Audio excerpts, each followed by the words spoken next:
we are in Rome in an empty theater, Teatro Argentina, in these difficult times, and we try to keep the theater alive. And one of the points is to meet and discuss what's happening in the world. And something very important happened in Rome.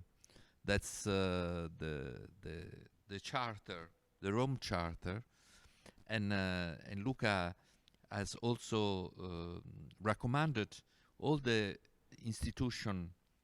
cultural institution of Rome to take care of this charter and have it in mind. So I think it's very important start from the beginning. First of all, Emilia, you are the Secretary General of 𝐴𝑠𝑠𝑠𝐺. Can you tell us what it is? It's the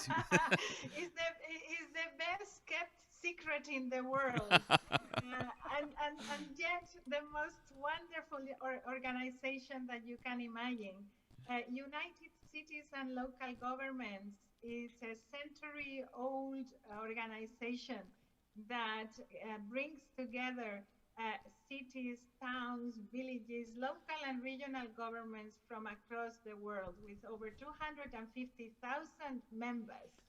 And our original founding organizations met for the first time already in 1913. So even before the United Nations existed. Imagine that. Yeah, it's incredible, and it's a strength, a big strength to operate in the world. So absolutely, that global character gives yes, us a lot of power, and so local, and that means that it's very in contact with the people, not in a high level, but in contact direct with the people. So can you tell us the beginning of the charter? How did it start? The idea. I think the best person that is placed to do that is Luca. Because he you know, in these global organizations where there is so much diversity and so many different realities, and yet many common goals as well, but you do need champions to trigger a thought and then to develop an idea. And that is what Luca has done with Rome behind him, of course. But you need that one person that can bring about all the others. It's also part of a collective thought that has been brought about by our Committee on Culture, which has been operating for several decades now. And that brings together the most visionary cities in this field. So yeah, it is the consequence of a long work that has been done developing the idea of culture as pillar for development. But you need champions that carry that. So I think Lucas should share with us how it all happened. This is just so kind, Emilia. As Emilia say, it's actually a long story, because it begins when 𝐴𝑠𝑠𝐺 adopted Agenda 21 for Culture. So basically stating over decades ago that let's say the notion of sustainable development cannot be based on three pillars. It was social, environmental, and economic. It has to have a fourth one, which is the cultural. And that's the basis on which the Culture Committee of 𝐴𝑠𝑠𝐺 has been working since. In more recent years, when I was not in this office, we have been working together. I was running a non-governmental organization. We've been working together advocating the inclusion of an objective culture in the approval of the SDG. And we didn't succeed as a Commission on Culture, but 𝑈𝐶𝐿𝐺 succeed partially to have it embodied in other objectives. And we realized that it was necessary to move forward. Since then, we were looking at the possible way to move forward and identifying the necessary step in making very clear the connection between the relevance, the value that participating in cultural life has in shaping the society, because enable people to connect to each other and to develop competencies that makes them to be a community, and the fundamental rights that were enshrined in the Universal Declaration. So we basically, since I took office here, I came in touch with Giorgio Pasquale, that is coordinator of the Cultural Committee, and Emilia, asking to facilitate the coming back of Rome into the organization, because it had somehow the past was gone. Okay, let's put it this way. We did it, as immediately we began working together at these objectives. So what is the step we need to have in order to move forward and basically draw a line? And the line is, okay, before culture was considered in global discussion of an accessory, and we need to make everybody understand in a clear, simple way that is not an accessory. Is a fundamental right and condition for a different society that is not based on the commodification on everything. So, Cultural Commission Committee, Giorgio, Emilia, myself and other people, we start working just before the pandemic at drafting the charter. And then the pandemic came in, and actually I must confess that made easier the process, because let's say the slam in the face that we all received as a result of the pandemic made many, they were aware of necessity, but not feeling at ease with the condition to assert the change to do it. So we gathered together 20 cities and 15 international networks and 40 experts to discuss, and then they became 50s and 50 and more. And then Emilia there, when we finished this phase, brought the charter to the Executive Bureau of the organization. Executive Bureau is not made by those that represent culture. It's made by those that represent the cities. And the Executive Bureau decided that the charter was something to be adopted by 𝐶𝐿𝐺. And the further step was that the Work Council, that is, the General Assembly of the City United Nations, because this is what we're talking, decided upon Emilia's proposal that they needed to adopt a strategy, a pact for the future, that is based on three main line of works, one of which is the people, and considering the Charter of Rome a milestone for that pact. So that's a work that happened. So the name Rome is merely the results of the fact that we didn't know how to call it. Well. And eventually it was, it took the name of the place where the work began, but it certainly is a collective work. What I certainly can say, and despite thanks to Emilia for acknowledging the kind of leadership in the process, but that Rome, the value of bringing Rome to the game is related to the symbolic and emblematic value that these cities has in the world, and that not always reclaim. So it was as well an effort for the Yes. city to regain a role in the global debate. Yes, I very much agree with that, Luca. And to this story, I would only add one piece, which I think is also very critical. As you were describing the work that we have done through this decade, has changed the perception of the role that culture plays in development. What it entails to have progress has also changed. And us putting it at the center of our development agenda has been very critical to put it in different stages of the general discussion internationally.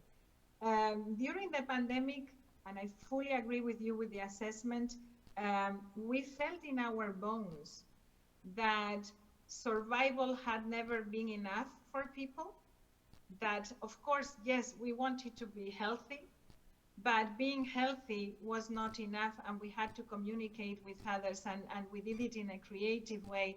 And culture became a kind of an antidote to the effects that the pandemic was having in our societies. And even before we got to the Executive Bureau, culture landed in our decalogue, the vision for the post-pandemic world, as that antidote for the effects of crisis in general. I think this is a very critical piece of information, because it struck throughout the world, throughout our membership, because every single city in the world had felt how people had become part of cultural development during the pandemic. It made it very visible, very tangible. So I would like to stress as well that the part that people have played in shifting the minds of political leaders has also been very important for our own organization, and for our organization to so simply accept that the Rome Charter and cultural rights need to be part and parcel of this pact for the future that we feel will be a new social contract with the people, with the planet, and with government.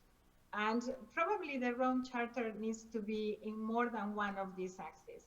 I find it very critical for the people, but it is also probably going to be extremely important for the planet, and so shaping our new relationship with the planet, and for the government. I think different types of policies will need to be promoted if the Charter is embraced from a holistic and transversal perspective. And which are the main principles of the Charter? It's the most tricky, because at the end,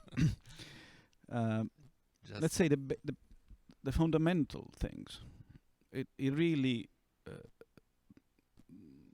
brings us back at what was understood after the Second World War. Because when they wrote the Universal Declaration, they wrote, everyone has the right to freely participate in the cultural life of the community, to enjoy the arts and share in the progress of science. So freely participating in the cultural life of the community, enjoy the arts and share in the science. What's the understanding behind it? The understanding is that in order to have people that are capable to live a social contract for the benefit of everybody, not for just someone's, you need to develop certain capabilities. That's the same reason you have the universal education, no more, no less. What the Universal Declaration stated, it's the right but then who has the responsibility to make that right fulfilled? It's just the nations? I don't think it's just a nation. For the current word, that is a word of cities, there are enormous responsibilities that bears on the city's shoulder. So there's something in our constitution that is extremely important, that we mutuated somehow in the charter. When the Constitution says that la Repubblica ha il compito di rimuovere gli ostacoli che impediscono il pieno sviluppo della persona umana. La Repubblica, the Republic in the Italian Constitution is the government, the regions, and the cities. In our charter, we state that the cities had the duty to remove the obstacle that prevent the fulfillment of that right. And if the right is to freely participate in the cultural life of the community, it means that there is a community, there is a diversity of a community, there is a freedom, and the freedom is related both to the choice to participate and not participate, which is democracy, but it also is the absence of obstacles that prevent that person or the other person to exert that right. And the obstacles are economical, especially in a cultural life that is strongly conceived as in the market sphere, are cultural, are physical, are the distance between the spaces where cultural life happens and you live. So it brings back the notion of the 15-minute city, it brings back the notion of the right to the city, and then impact on how financial economy transformed the city, which made mayors of 𝐵 advocating for the right to housing. So the charter somehow works or make clear the implications that are related to that statement, and then go a bit further and says, okay, in order to, that means as well that you have to be given the right to create, to discover, to care, to enjoy, and to share. And again, with the same method, observing the implication that each one of these rights entails. Interestingly, the charter is extremely simple. The language is super simple, and it's been written this way because we wanted to make it accessible and, of use for anybody, even in terms of accountability to decision maker. And it is somehow it's something that is not Eurocentric. Okay, it's fundamentally universal. Yeah, it's a big equalizer. Would you agree with me? Yes, absolutely. It's a great equalizer because it also breaks the barrier between consumer and producer of culture, and it puts each one of us in that capacity, in the capacity of consuming culture, but also producing culture, being the protagonist of culture from the perspective of enjoying it, but also from the perspective of creating it. And this in such a diverse world as ours, where culture has also been politicized, and where very often culture is a double-edged sword, where it is used to oppose transformation. I think it's an eye-opener for policymakers. As Luca was saying, this charter is not imposing a single notion. What you consider culture, how you do it, and what kind of role you give yourself and the community are totally open. But it breaks these different boxes that we have been traditionally putting culture into. And commodification of culture is one of the glass boxes that it also tries to break. It redefines culture probably as an essential, and as an essential that is not important only to trigger visitors and tourism, but to define yourself and your role in the community. I think that is the great invitation that we are making. And by doing all of that, indeed, you are reinventing what you understand as democratic values and democratic roles, but you are also understanding what you are also redefining what you understand as well-being or quality of life, or at the end of it all, development. And that is also truly universal, right? What we find ourselves discussing, and in these foundational times of pandemic, you are asking yourselves, what are the most important things for you? And they are so similar for everybody. And I think that the Rome Charter places culture as a very critical tool to trigger that well-being. And it doesn't matter how far you are economically or what kind of consumption or production system you have, as long as the communities are a key player in those systems. So it challenges many of our models right now, actually. I completely agree with you as the culture as an antidote to the pandemic. There is a phrase from South America, we won't go back to normal because normal was the problem. What do you think about this? Are you asking me? Yes, you and Yeah, Luca, of course. I very much identify with it. I think what we have been experiencing, I mean, those of us that are in the privileged position of having as a job thinking about the future and what the next steps are, we have been knowing for a very long time that there were some critical things that we would need to change in order to go to a sustainable system. We also knew the kinds of things that we didn't need to do, or that we shouldn't be doing in order to ensure a future for the coming generations.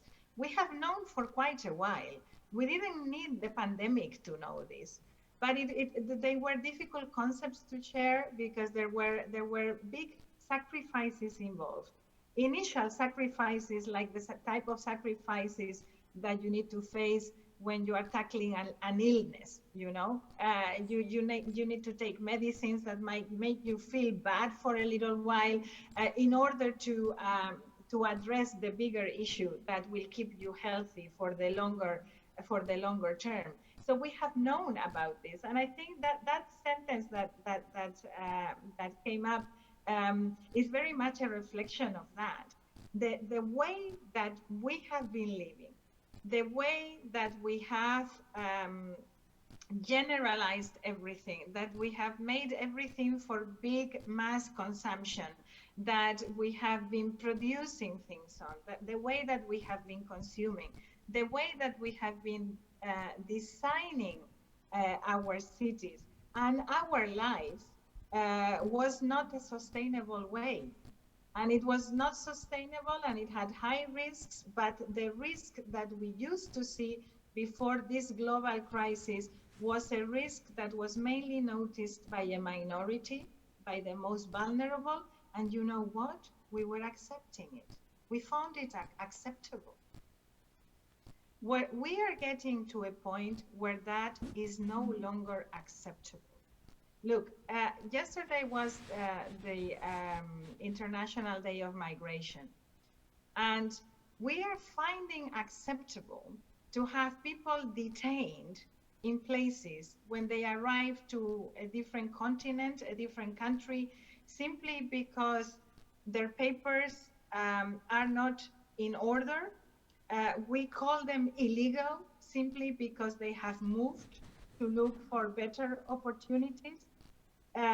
Those are the people, those are particularly a group of people that have been suffering from many of the inequalities that our system was built upon, is part of the problem. Their security, the security of those most vulnerable, is the measure of the progress of our societies. And so we know now that that normal that we have was part and parcel of the problem. But before this pandemic, it was harder to explain. Now it is much more clear. I'm not saying that everybody is on board and convinced to transform everything and make the sacrifices that we need, but I think we are much closer to it. And as I said before, there is this kind of foundational momentum where many of us are willing to put on the table issues that might have been difficult before. The way that this Rome Charter passed in our very diverse World Council was incredible. You know, we had hundreds of countries represented there, cities from hundreds of countries, and no one had an issue with it. I am not sure, Luca, I don't know if you agree, but I am not sure that 2 years ago this would have been the same thing. Maybe even 1 year ago. I'm pretty confident that it wouldn't have been the same way.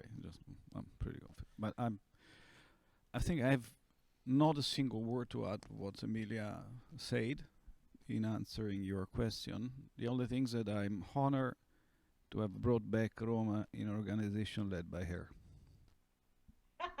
It's not led by me. This is a mistake. You are a Secretary General. It's led by a political committee, but the Secretary General, let's say, put it managed. Okay, you prefer? Yes. Okay. No, but really, I think that the political leadership, of vice mayors, but also councillors from around the world. Is very critical for us, and people like Jordi Pasqual, our coordinator for the culture committee, and myself are only facilitators. Of course, yes, we need to be daring sometimes and try to move agendas and to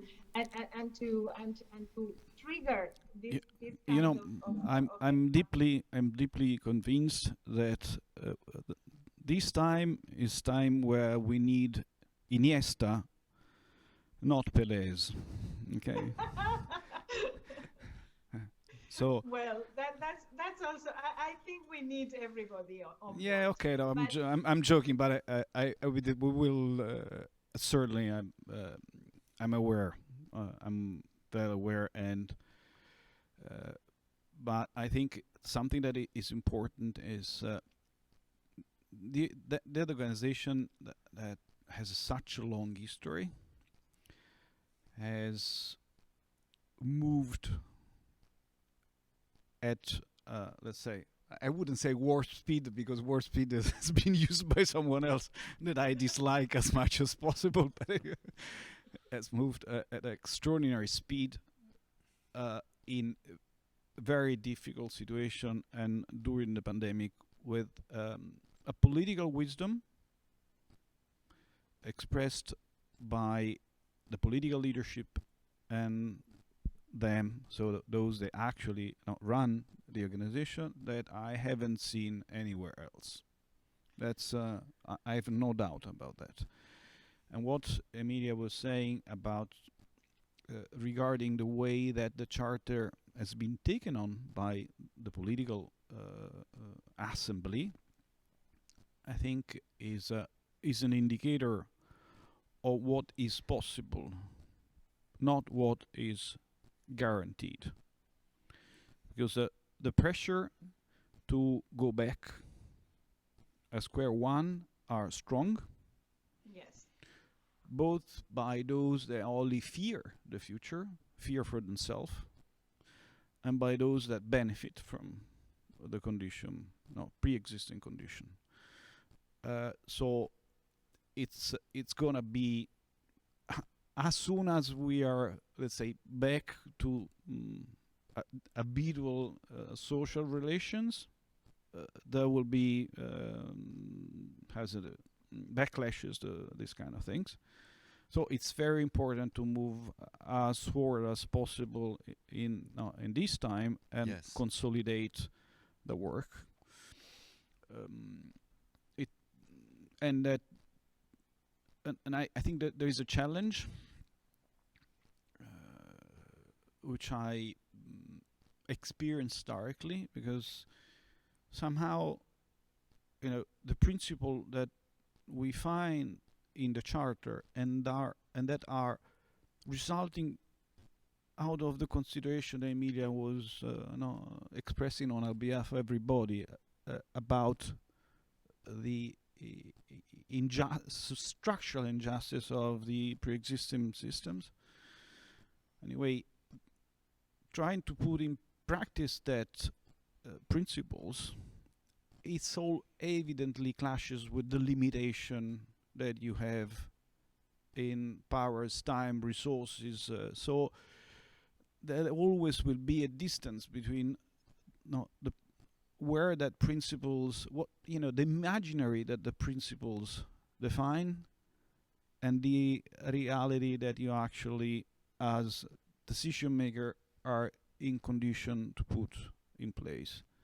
Notwithstanding, I think that one of the major weaknesses in politics is resulting by the fact that politics abandoned the space of, let's say, ideology, anyway, projecting a vision long term, and trying to build consensus coalitions, not only on the basis of the everyday measure, but on the basis of long shots. And what actually incredibly happened in 𝐶𝐿𝐺 is that there was agreement on the basis of a long shot that is, let's say, with all the limitation, binding, to those that are taking the decision. That it's really something new and important, I think. Yes. Yeah, I see two trends which are contradicting each other, and we will need to see. Indeed, I very much agree with you, Luca, which one resists the high pressure of going back to the status quo or the previous normal. We have gone through a period where all our challenges, all the responses to our challenges were technocratized.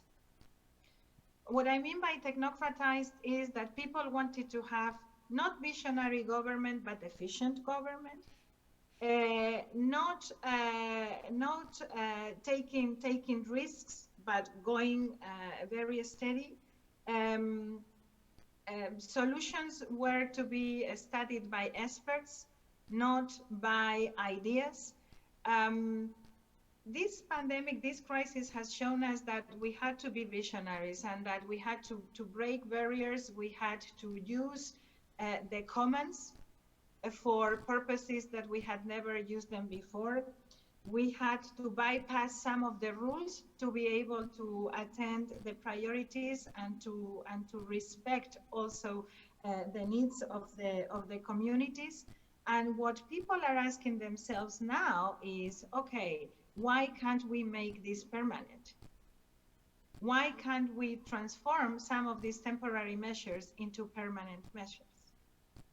So you have those that want to maintain everything technocratized, and you have those that are saying, no, let's go back to the core. Let's go back to the values, because the values are the ones that have been guiding us in the reaction to this pandemic. And many of the most successful management of this crisis have been linked to those that went back to values that kept the communities together. That also, of course, entails getting out of the box, innovating, and trying to think of new rights, a new perception of citizenship, and breaking down the silos of specialization. And here is where I look to you, I look at theater, I look at creators. They need, in a society where we are going to have over 60% of the jobs that we do in the coming decade, they are jobs that we don't even know they will exist today. We don't know what jobs those are going to be. Who else can better help us understand that than the creators, than culture, than inventing together? We need those people in the teams. We don't only need engineers, we need philosophers, we need poets defining the new morphology of our cities. Unless we integrate them in that and we make culture also part and parcel of that development, we are going to find ourselves with a lot of shortcomings in a very unknown future. You know, the new landscape of theater is exactly participation as much as possible, and participation of the public, find the way to go all around the city, to become the heart of the city, and to share as much as possible with the citizens. And I'm really convinced in that. And I think the big crisis that will come after pandemic, economic, and the rage, and can be transformed in imaginaries of a new world. And that's our task all together, thinking another way of living together. You hear this conversation, and the conversation is between, let's say, someone in charge of political role in one cities and someone that is in charge of running, let's say, the United Nations. It's like the Secretary General of the United Nations, but United Nations of the cities. Okay, that's what. You would never have this conversation between the Secretary General of the United Nations and a national minister. You know why? Because this is cities. And what the future of the planet depends on the understanding that the true change is defined by the decision that are taken at the city level first. And paradoxically, that the other level of governance should work in order to enable the city to fully express their potential in transforming the society, not the contrary. And what Emilia was telling about what happening in that organization is the proved of this reality at the moment.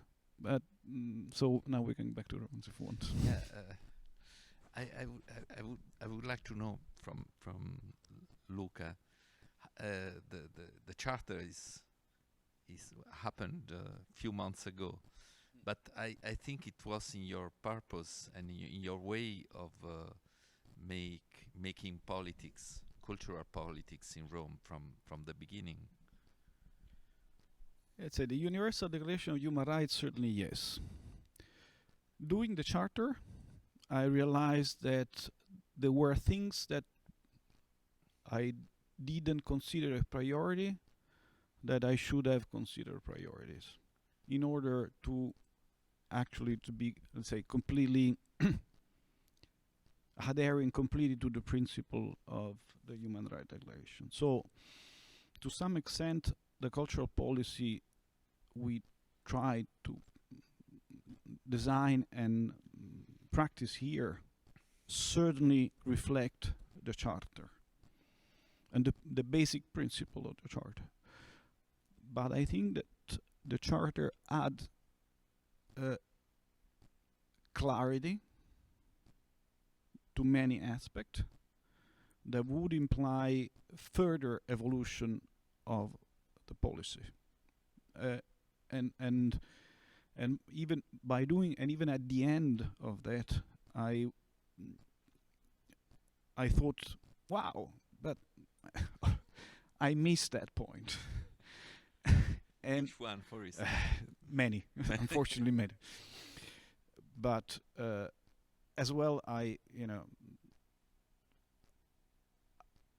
when I say before that we move in within certain limits, that's also part of the missing. So there is a missing that results from not having fully understood the implication of, let's say,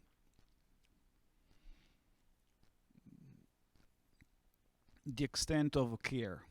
Okay, the notion of care. There was something that I understood that I wanted to do since the beginning, that I couldn't do, but I should have worked more in order to do. That is involving local community in managing local heritage. But that implied rules, transformation that not depends by the government but dependent by the council, and I haven't been capable to. No, I feel it as a as a loss in the process of this year. But there are others that are actually results of the limit. So should I start again? But in this new condition, so having done things that happened in these 5 years, I think the charter would be a very useful guide or point of reference in order to define the city policies and strategy and policies. And that's why I made the government adopt a resolution that bind you cultural institutions that are financed by the city to take care of the charter and apply the charter to yourself, because that's not just responsibility of the policy, but it's a responsibility that impact on the cultural institution as well as and the cultural institution are not only the working arts, that's in science and human sciences and so on. So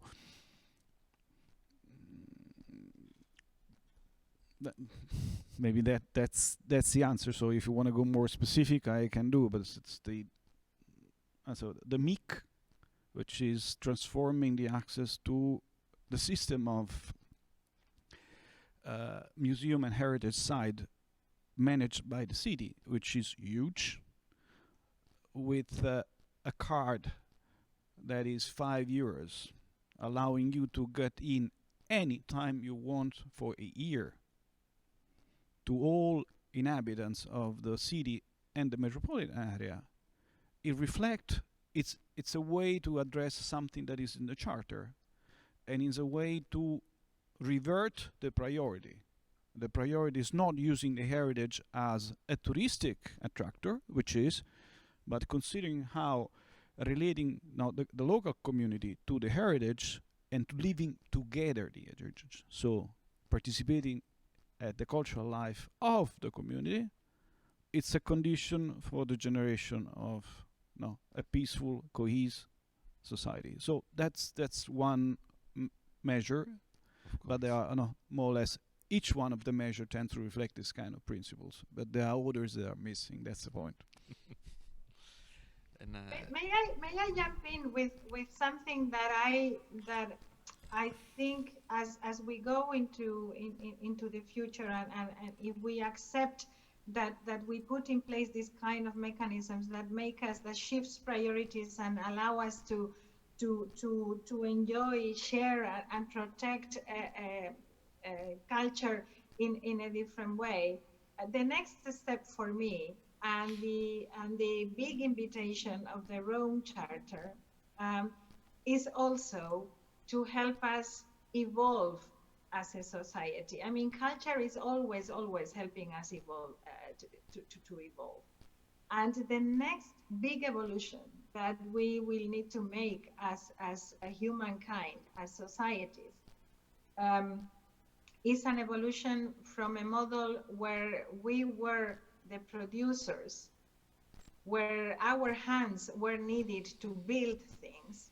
So from a production and consumption society to a creative society, to one where work will no longer consist in building things or producing things to a large extent, but it will rather be related to creating. In other words, our heads, our minds are going to be much, much more important than our hands and our capacity to build. The transition from a production and consumption society to a creative and caring society, so where taking care of one another and the commons is critical. That is something, that transition will need to be defined hand in hand with you, with the artists, with the museums, with the theaters.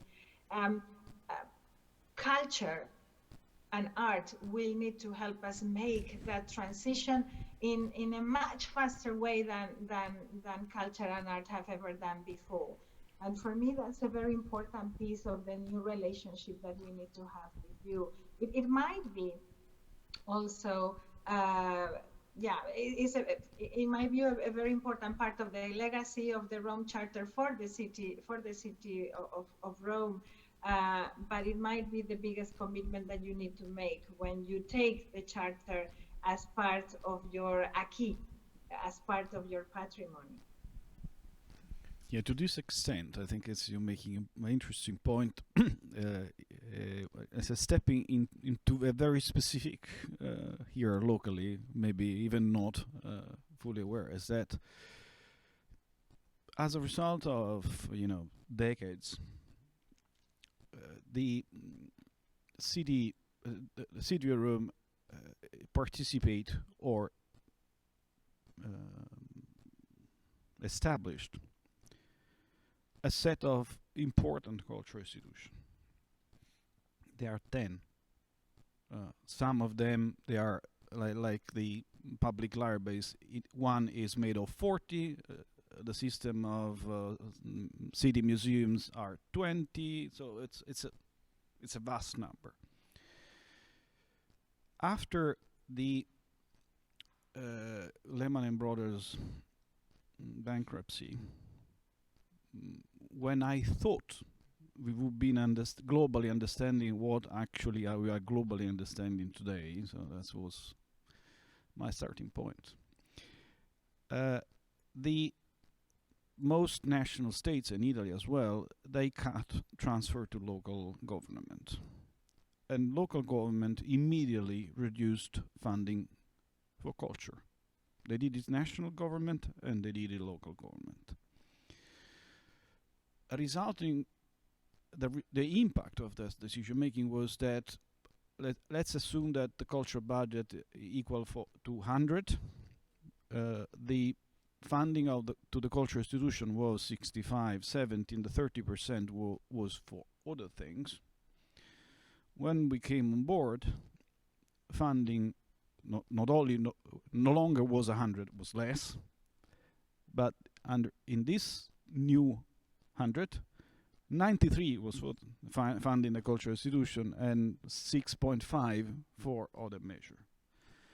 Which means that if you want to incentive creation, you don't have direct means to do it. You need to have the cultural institution to interpret themselves in a way that is largely different from the way they have been pushed to interpret themselves in a narrative where their objective was to build the financial balance between public transfer and direct income. So moving from a marketing interpretation to a completely different roles where they are structural part of a cultural policy whose aim is to, let's say, practice the principles that we are calling for. So, but that is not easy. nor by the point of view that, let's say, the decision maker that has to say that, and not by those that have to manage the structure, because the structure have running costs, relations, habits, and blah, blah, blah. That's something that we have dealt here with certain limits, but we did it certainly. And one of the first measures aimed at generating this SWIFT has been calling the participated cultural institution to sit around a table and discuss together, first by producing something together and then exchanging. When I did when I called this meeting first time, it was just a few months after inception, I realized that that group of people never met together before. They were never asked to sit at the same table before to understand as a system what had to be their contribution to the city cultural life. So, yes, they have not only the artist, you know, Giorgio is an artist, but there's also a curatorial roles in the theater. They have a huge responsibility, because the way they accept or not accept, abide or not abide to the principle, and they practice as a result of the pre-existing condition, has a huge impact. And that again is not automatic. It's, yes, there are binding conditions that as funder you can put, but also it's a moral suasion, which is which is resulting as an example of things you are saying now, because they get a message not only from me, but they get a message from you as well, which is much more important. I think that's one of the important things, is to realize that commitments cannot come from one side only, and that we all have a responsibility in triggering that change. One of the issues that I think we will need to explore also as we work further with local governments is, okay, once that you trigger this interest in this new perception of what your what the cultural rights are and what your obligations are as public sector to foster this creativity, enjoyment, ownership, and sharing. We will also need to explore mechanisms that integrate growing up with culture playing a different role. I think that the role that culture plays now in schools, in the curricula around the world, is extremely limited. And it's very limited to either the historical part of it or the play part of it. It's not so linked with creativity and part of the developmental side of society. That type of thing we leave to a much later stage in our educational parcours. And I guess local governments would need to play a role in changing that, because although Emilia, that's exactly one domain. No, that's exactly one domain where I failed. Please go on. No, I mean, I am not an expert in this. Right. It's the Rome Charter that has opened my eyes in the past that we could explore.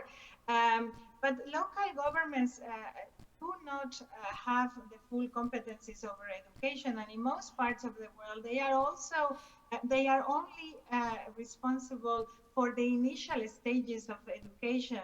Is actually preschool, and that is such a very critical part of understanding, breaking down the silos and the barriers around culture as we present it.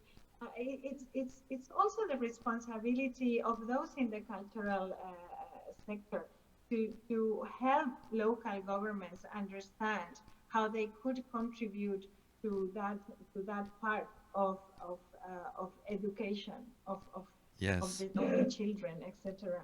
So in general, there is and I'm sure that mayors do not like to hear this, so don't quote me on this, but I think there is a general failure around child and youth approaches in local governments, while most local governments are defining policies having youth very much in mind, the involvement of youth in the processes and the influence of youth in the curricula and this kind of thing is too small, is too tiny. I am, of course, looking at a global perspective of things. That is something that we will need to change, and I really hope that the Rome Charter can help us trigger that kind of change. So, thank you very much. Thank you, Emilia. Thank you, Emilia, for your work and your Thank words. you.